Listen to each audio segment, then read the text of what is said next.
that's where, we could really do a lot better in some ways about how we communicate this either down to the owner or to the paraprofessionals who are guiding owners and professionals, so the veterinarian and the veterinary technician.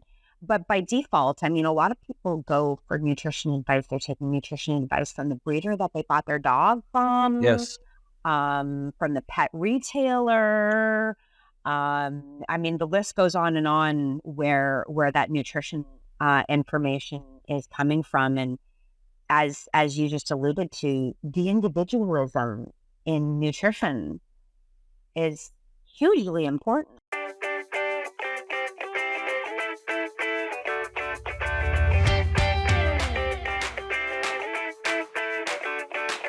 Welcome to the podcast. This is an opportunity to talk with Dr. Kate Shoveler. We are going to discuss pet nutrition, but I'm glad we're here. And this is the Pet Food Science Podcast and an opportunity to talk with experts in the field, which Dr. Shoveler certainly is. She's got a good past of both training graduate students and publishing pet nutrition research. So we have the opportunity to talk today. Kate, why don't you just tell us a little bit about how you got to where you are and maybe what's exciting you about research today? Sure. I had a bit of a circuitous path into pet nutrition, but that's not unlike most people in pet nutrition, although arguably we've changed that trajectory a little bit with companion animal programs globally, and most importantly, probably to the listeners here in both Canada and the U.S., there's quite an increase in the amount of academic programs that are looking at companion animal research.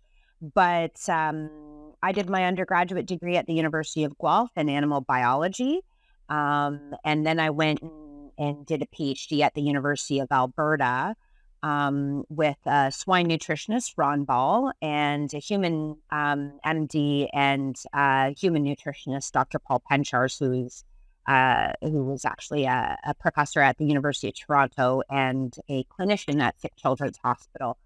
And so in my PhD, we actually used the baby piglet as a model for the human infant and studied amino acid requirements and metabolism. But at the end of my graduate degree, I wanted to move into less invasive research. I wanted to keep it with animals. I serendipitously got introduced to Dr. Gary Davenport, who at that time was at the IAMS company and was interested in measuring amino acid requirements. And through contacts with him, P&G Pet Care sponsored my postdoctoral fellowship, where we transferred isotopic techniques into the dog from what we had been doing in pigs and humans. And then from there, I went into the industry for almost 8 years before returning back to academia in 2015. So I think what's exciting is that we're seeing companion animal research funded at unprecedented levels, and we're seeing a much greater transparency in terms of the research generated and how that's going to affect our path forward, not only in the pet food industry, but in the whole food industry. Well, that is exciting, and the industry allows that advancement or supports that advancement. The funding you are getting is often from industry funding, I think. Yeah, as a Canadian faculty member, I have some different opportunities than my collaborators in the US and my collaborators in Europe. So I do actually carry what's called an Insert Discovery Grant, which is completely agnostic to any part of industry. And so in that stream of research, that was actually the co-host, your co-host, Dr. Julia Pizzali. She was my first PhD student on my NSERC discovery, and she really got the indicator amino acid oxidation technique working in the cat. And if you follow her publications that are coming, you'll see how really difficult that was, because cats are cats. So I do have non-industry funding as well. Oh, that's great. And of course, a good success for you. And in talking with Dr. Pizzali, Julia, she's an excellent research scientist. And I had to say she succeeded where I and others have failed. That is not a small task to do what she completed. It's a difficult and great task and opportunity to see inside the amino acid systems in a different way, a better way. So as you think of all this support that's coming in, what excites you about applications? Where you're an expert in amino acid nutrition? Is that what excites you, or where do you think sort of the fire is in this research today? Oh, where is the fire? Well, I can get pretty fired up about anything that's really interesting and takes a different approach. So I'm not just curious about nutrition. I'm really curious about physiology. And so maybe one thing that I'm really excited about is my colleague, Joni Verbrugge, and I joined forces in it was Win Feline Foundation. Now it's Every Cat Foundation. We got funding for back-to-back studies where we looked at frequency of feeding in the cat, but I'm really interested in understanding a lot more about how we manage our dogs and cats and how that has an effect. So we're so quick to just look at the composition of the food, but when are you feeding the food? How many times a day are you feeding that food? What else is your animal exposed to that alters their metabolic response? How do you manage your cat or your dog as a member of your family that can create either really good physiological outcomes or really poor physiological outcomes? But everyone's screaming at us. What do you want us to do? The meal frequency, the meal size, do you have recommendations, or is this an area of research we just need to wait for? Well, yeah, we started, we think that there might be something there, but the one thing that's really obvious is how flexible physiology is. And even the cat who's largely inflexible can really It's because of their personalities. It's true. They're kind of well, I always ask the question, do you really think they're domesticated? Or have Which they one of us is domesticated domesticated? They domesticated us. Yeah, they're very good at manipulating us, I think. So, but I think what our research did suggest, and the first published research was in PLOS One last year. I'm trying to remember what year it was there for a second. And what we did see, and this was in young adult cats, so, very flexible in terms of metabolism and how you feed them. But in the cats fed once a day, what we did see is in terms of their satiety hormone response to a meal, suggested actually that once a day feeding may provide greater satiety.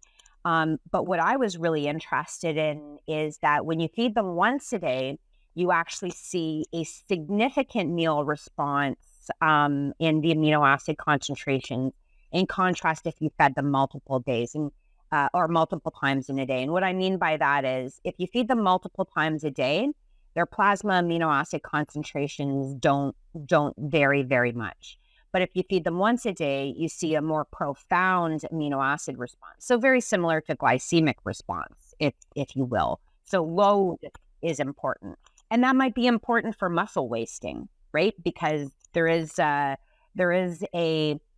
burden in terms of stimulating protein synthesis. And so maybe either one larger meal or something else that I'm interested in is, should we be splitting up our macronutrients, right? Should cats get a big bolus of protein in one meal and a bolus of fat and carb in another? I'm making this up because I don't even have a really good rationale for the carbs and fat in a different time. But the protein could stimulate muscle protein synthesis to a greater extent.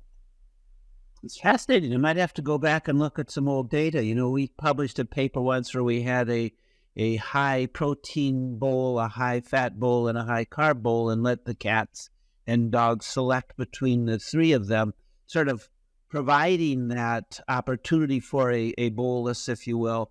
And I never looked at, are they nibbling in all three? Because they balance their nutrition, of course. Or were they going out and eating all at one? I may have to go back and look. Yeah, well, it would be interesting to understand if you were doing that ad libitum. Yeah, it would be interesting to see if they change their selection based on time of day. It'd be super interesting.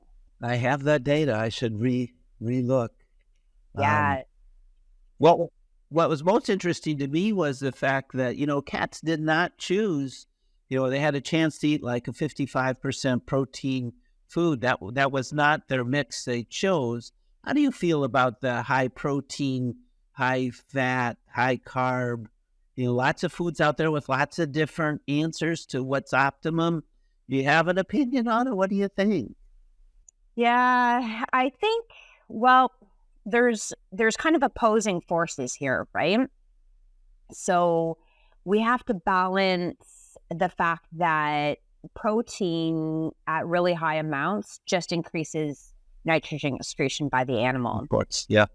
And so what is our commitment to optimize the amount and the quality of the protein to limit the dog and cat's impact on the environment? And if nobody's thinking about it, there's a significant impact, a significant contribution of our dogs and cats to nitrogenous waste. So if we think about what we're doing in ag animal today, I'm sitting in the Netherlands, so this is a prime example where they're trying to limit, right? They're trying to limit the nitrogen and the phosphorus that's coming from animal agriculture and its reapplication onto the land. We have, I think we have an obligation to do that in dog and cat nutrition as well.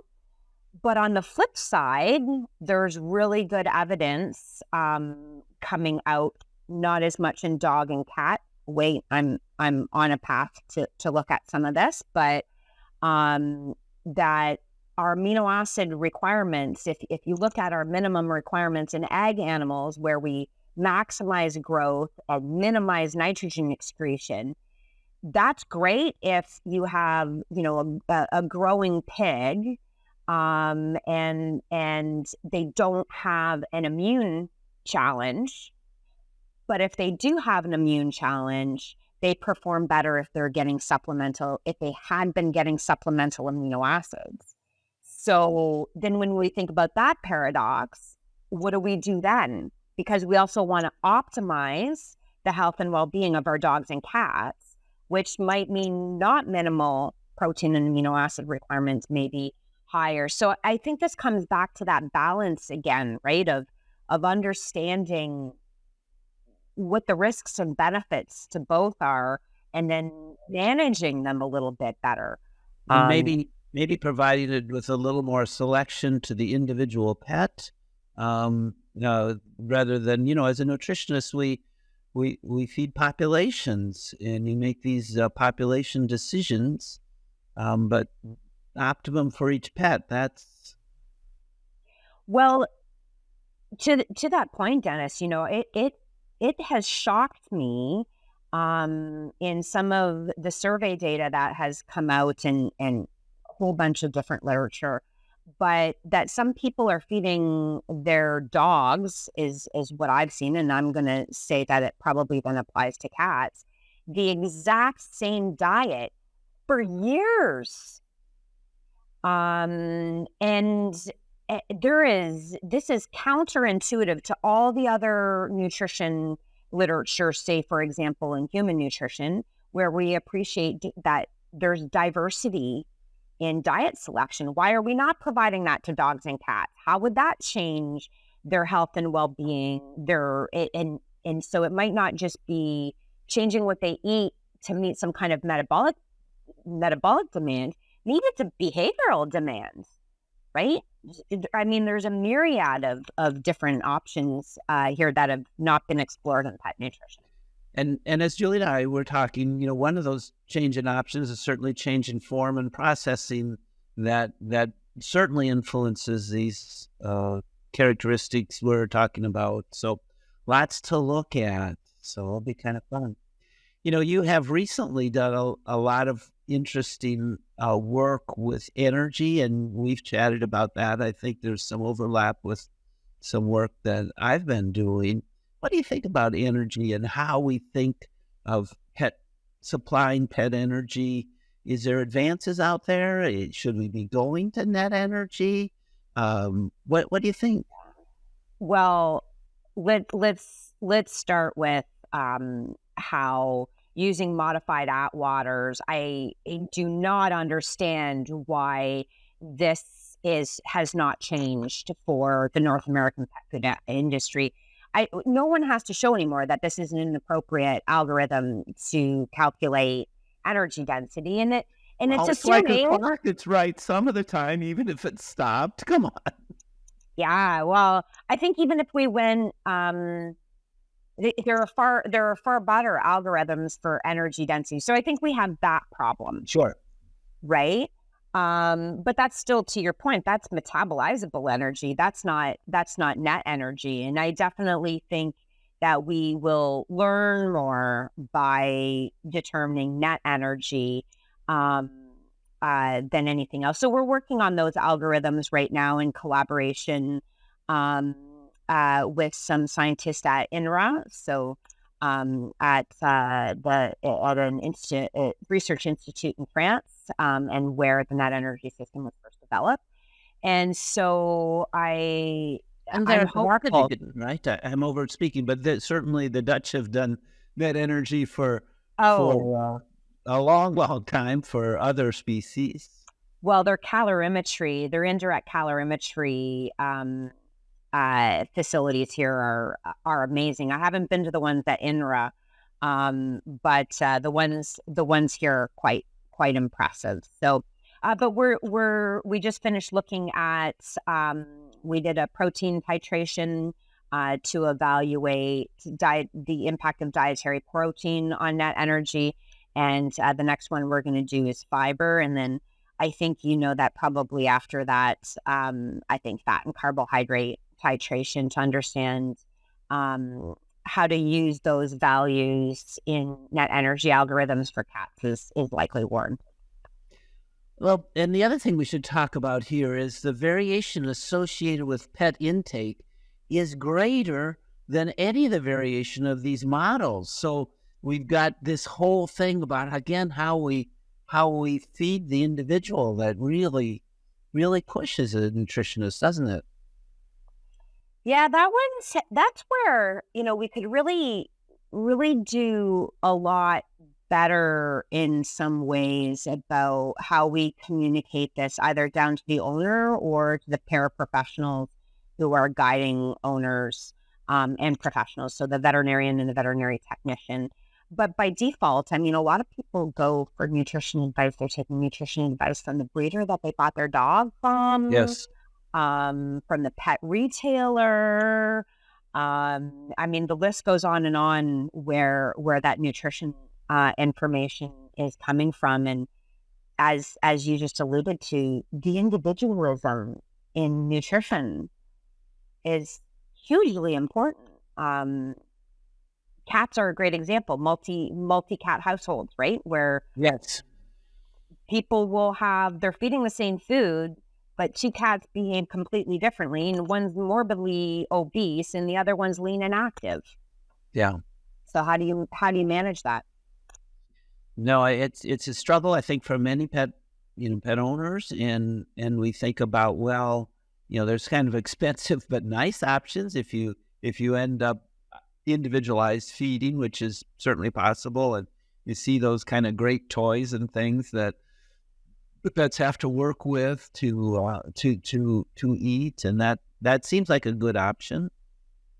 Yeah, I agree. I think that there's going to be, don't you think that there's going to be sensor? I mean, we already have sensor technologies available. We're already applying them in research, at least to All of our pets monitor. are absolutely, aligned with the individual. The individual pet is eating an individual meal in the research setting that I work with there at Hills Pet Nutrition. Yeah, and we need to be working with owners who have the need for those technologies to match with feeding. And the technology is there. We can do all this now. At a cost. Yeah, at a cost. But you get some good computer engineers, and you have feeders, and you have telemeters on your dog or cat. And we Exactly. could probably do a lot better than we are today. And we could probably control those feeders better for the owner as well, right? No, there's a lot to gain for the pet there. And as you know, I think that pet interaction in the home is really a great benefit for the owner as well. So if the pet's doing well, that's a value for everybody around, which is good. Yeah. Kind of one reason we like pets.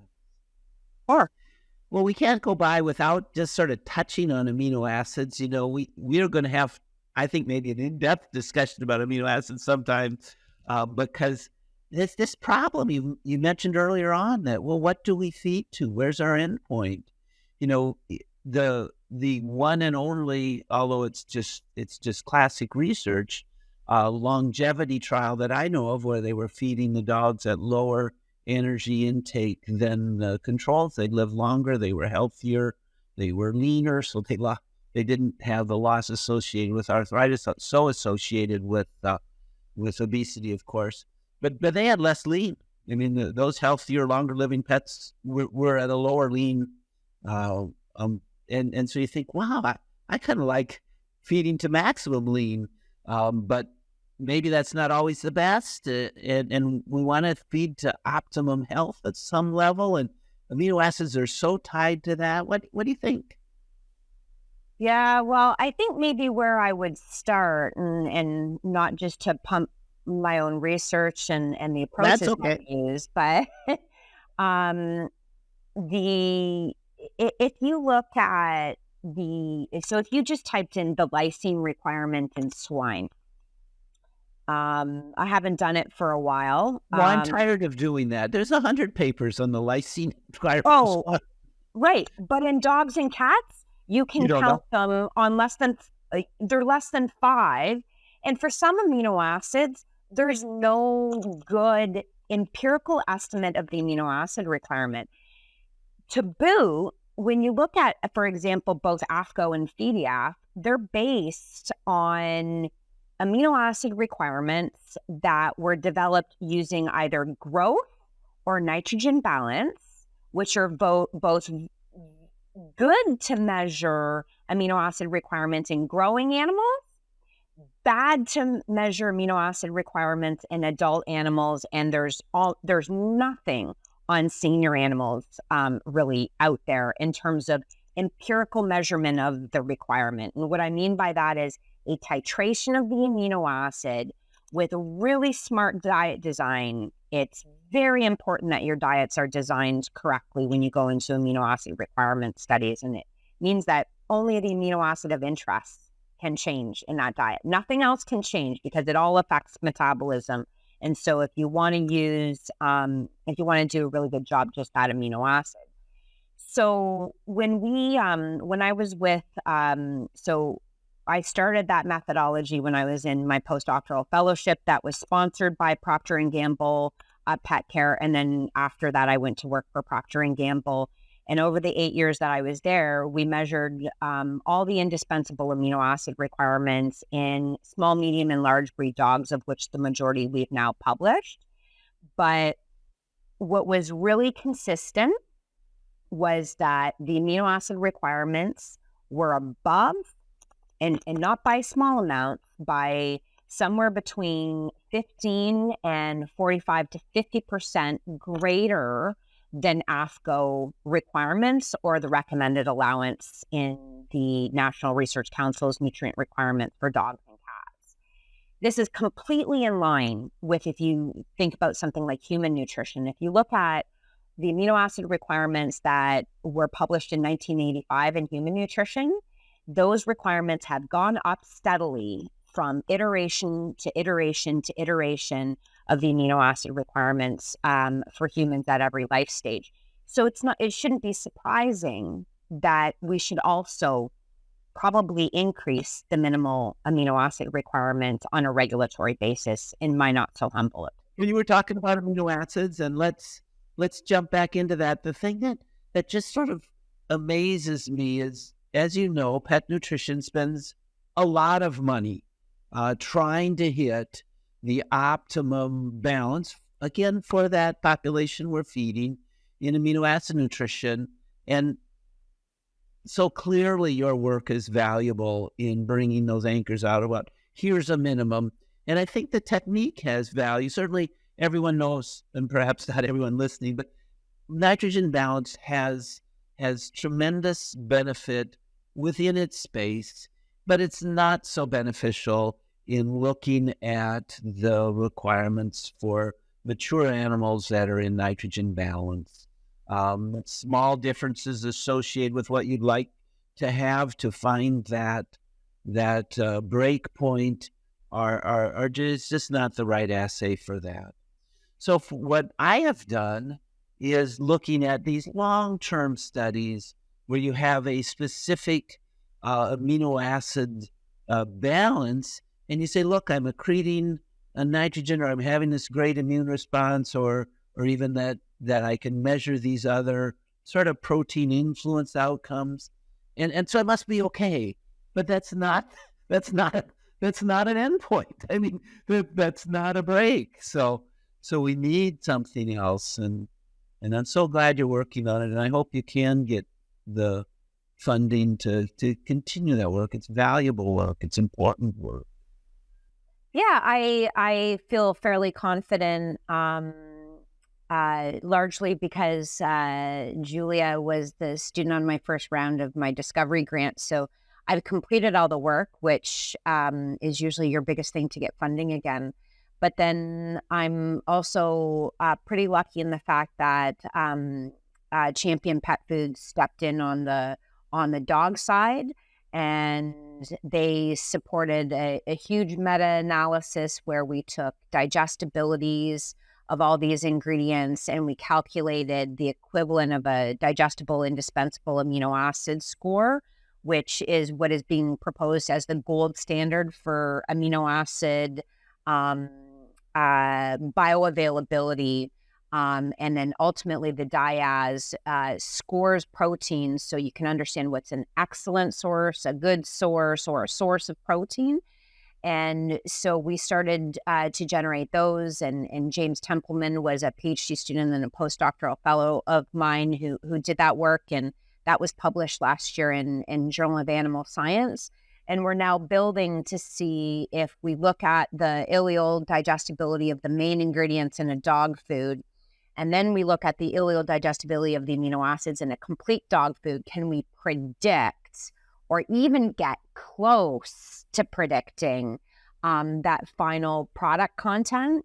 That would be really, really valuable for the industry. And we're a little bit closer to having a metric so we can get beyond, and this is a huge pet peeve of mine, Dennis, is that I cannot believe that the claim animal protein first or chicken, real chicken as the first ingredient carries the clout that it does. And I would like to put a solid metric behind protein quality rather than have this kind of funny marketing juxtaposition between the companies. Well, I'm so glad you brought it up, because as a nutritionist, we know that the individual government-regulated name for an ingredient does not necessarily predict either the quality of that ingredient or the quality of the pet food that it it is first in or containing in. And of course, consumers want to know about their pet food, and so they're trying to use available information. But the value of what you're describing is actually a sort of metric of quality of protein that would have an objective value. Yep. Yeah. I mean, it would make the competition a lot more equal, wouldn't it? Well, at least it would have a standard for the competition, which is intuitively good. You know, as we're here, one of the things that people in pet food industry have talked quite a bit about, and I know you have had research in, is this protein quality associated with specific disease states, for example, cardiomyopathy in the dog. Would you like to talk a little bit about some of the research you've published about how this problem might be associated with protein nutrition? And you know, it's obviously very complex and it's genetic and there's a lot of components, but I'd love to hear your take on it. Yeah, I mean, so we really kind of focus the work that we've done or have done over the last 3 years since the original 3-4 years since the original FDA warning was made, focused on sulfur amino acid metabolism and what can support taurine status. And most recently, we published a really robust comparison of grain containing as the control, and then a stepwise increase in whole pulses, and all of that balanced with pea starch. In my opinion, I think that what has really been poorly done in this arena, and we were trying to kind of tease apart, is it a ingredient problem or is it a nutrient problem? And what's really, really critical when you want to ask questions about an ingredient is all of your nutrients. So if you want to have, say you want to have 4 different ingredients that you want to compare, the only way that you can compare those ingredients, just the ingredient, is to have the same nutrient targets among all your test diets. It's animal nutrition, experimental design 101. 101. Right? Extremely important. But we're seeing a whole bunch of different things in the literature that I think are starting to become confusing for people. And indeed, we know that if you have a sulfur amino acid deficiency, that is a risk factor for the development of dilated cardiomyopathy as one. And I'm just going to focus on the amino acids. There's a lot of other potentially dietary contributors to DCM as well that we haven't investigated, nor have many other people in a controlled manner. But I think in this case, indeed, in my opinion, I think if you have a surfeit of amino acids and you provide a good quality protein, then the use of pulses is not likely a risk factor for the development of DCM.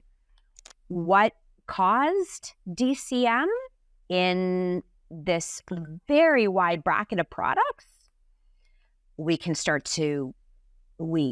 I have a million ideas as to what that can be.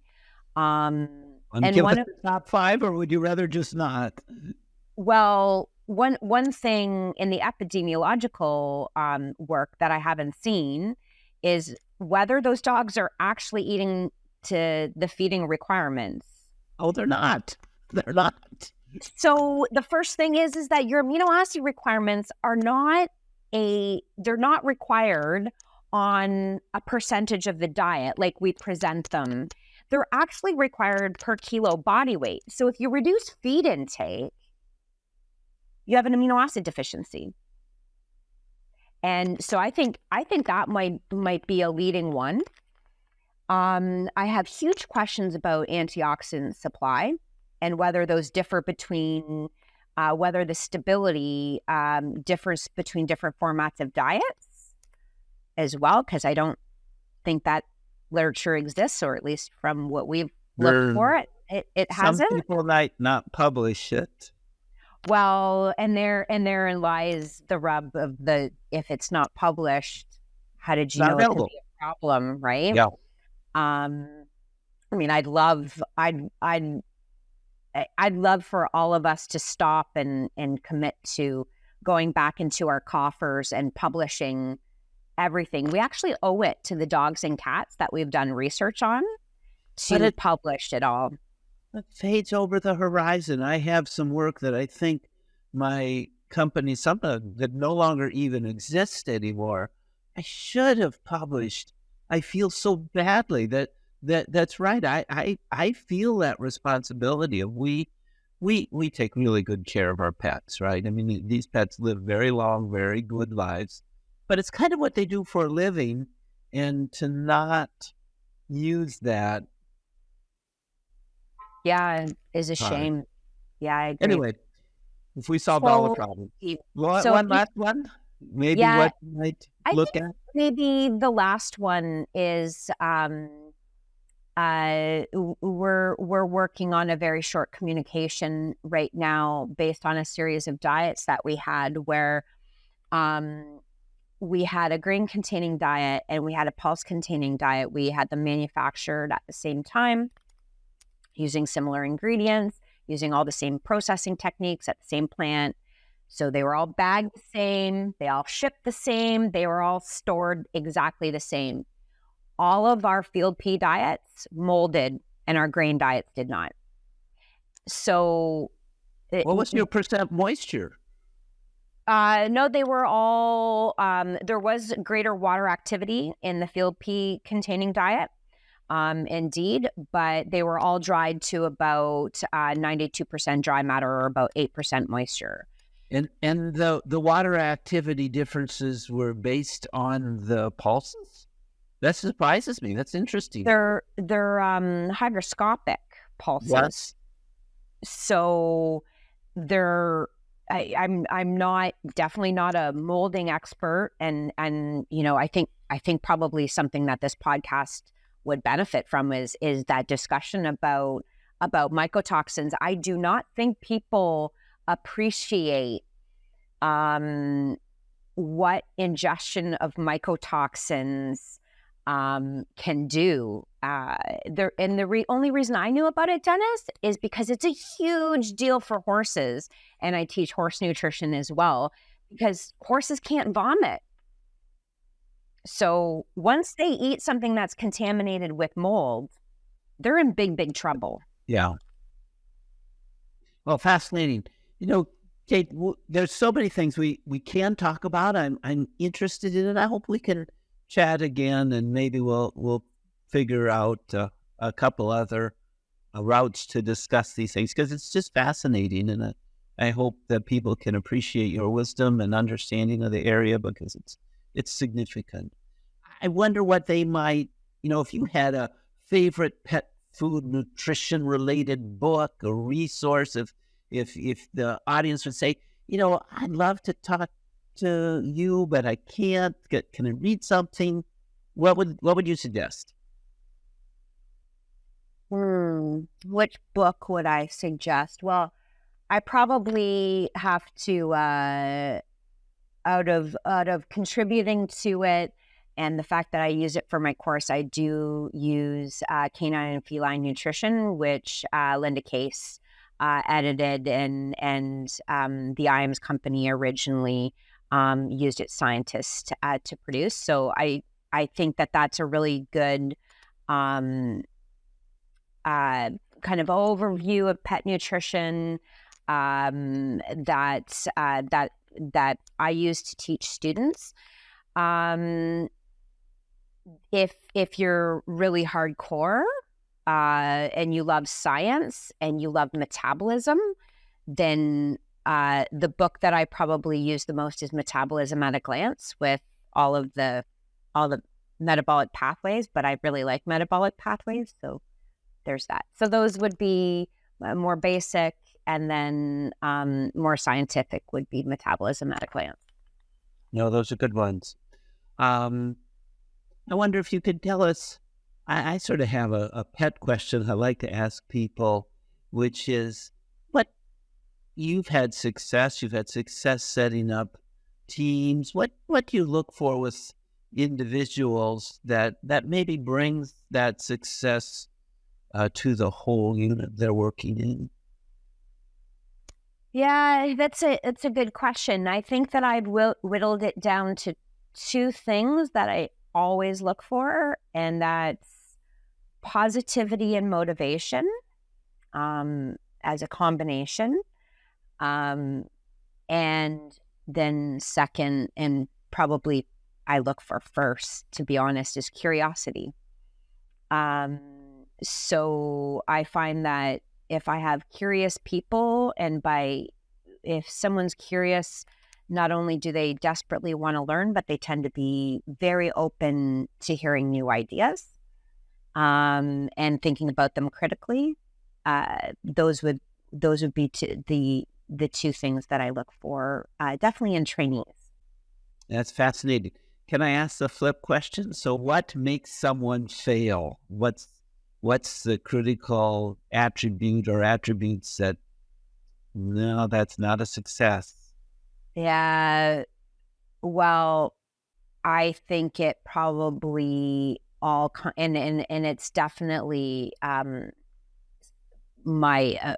area where I don't deal very well is with people who are motivated. Maybe the more insulting or judgmental way to describe that would be lazy. That's a complete killer for me, and I have a really difficult time managing people when they fall into those kind of ways of working. I work great on a motivated, positive team. I can really drive results. But if I have one person on the team who doesn't want to do the work, is constantly criticizing everything, is negative with not only the work that we're doing, but negative towards the people they're working on, that is a very bad version of Kate that comes out. Yeah. No, those are hard things. And as leaders, I'm sure you deal with, we've all dealt with, you don't always get the optimum person. Sometimes the person you thought you hired isn't actually that. So we run together. And there's lots we could talk about. But I think for today, we should be done. And thank you very much. I hope we can chat again. We will be chatting again. I know we will, yes. In fact, when we're done with this, I want to have a couple more questions. But I think we're done. So thanks again, and it was great talking to you. Yeah, thank you so much for having me, Dennis, and I look forward to our next conversation.